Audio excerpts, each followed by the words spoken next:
इस freeze film production house की भक्तिमय प्रस्तुति। Singing by Kumar Kargil. प्रेम से बोली डमरू वाले बाबा की। म्यूजिक बाय संजीव सुमन।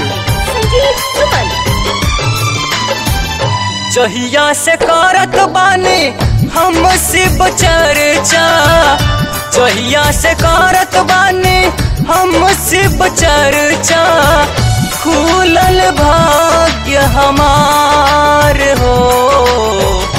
कर निर्धन तू शिव चर्चा, कर निर्धन तू शिव चर्चा, बन जाइबा धनवान हो।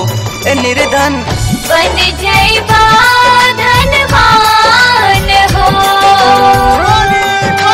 शंकर भगवान की। बोलो बोलो बोलो बोखरनाथ की।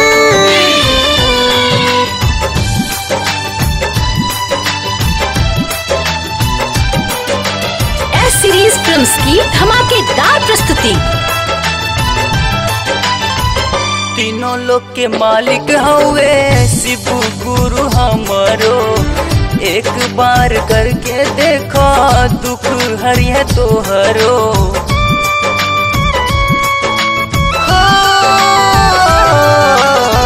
तीनों लोग के मालिक हवे शिव गुरु हमरो, एक बार करके देखो दुख हरिये तोहरो। सिर पर चंद्रमा शोभे बहे गंगाधार हो, सिर पर चंद्रमा शोभे बहे गंगाधार हो। तीनों लोग में बारे उ महान हो। कैला बांजिन तू शिव चर्चा, कैला बांजिन तू शिव चर्चा, गोदी भरी है तुहार हो। ए बांजिन गोदी भरी है तुहार हो। बोलो बोलो कुशेश्वरनाथ की। प्रेम से बोली डमरू वाले बाबा की। एस सीरीज फिल्म्स की धमाकेदार प्रस्तुति। देवों के देव महादेव कहाले, शिव के भगत के ना काल सतावे।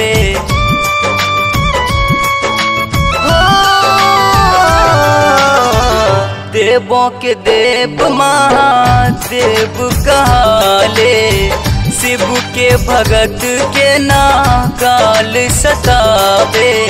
रोबेला नसीब के भगत दुख बासितम में, रोबेला नसीब के भगत दुख बासितम में।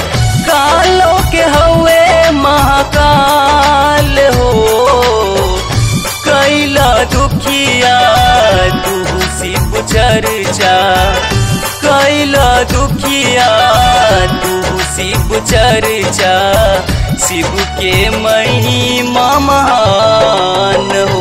ए दुखिया शिव के महिमा महान हो। बोली बोली शंकर भगवान की। बोलो बोलो बोलो बोखरनाथ की। Singing by Kumar Kargil.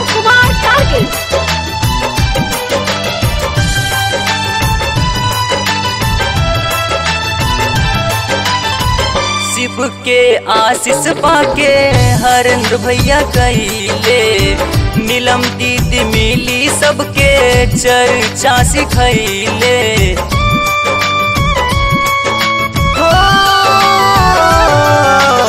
शिव के आशीष पाके हरेंद्र भैया कहिले, नीलम दीदी मिली सबके चर्चा सिखैले। कारगिल सूर्या कहे करो शिव के भजन, कारगिल सूर्या कहे करो शिव के भजन। जिंदगी समरी है तुहार सब मिली संग शिव चर्चा, कर सब मिली संग शिव चर्चा, सब दुख हरी है तुहार हो सज्जन, सब दुख हरी है तुहार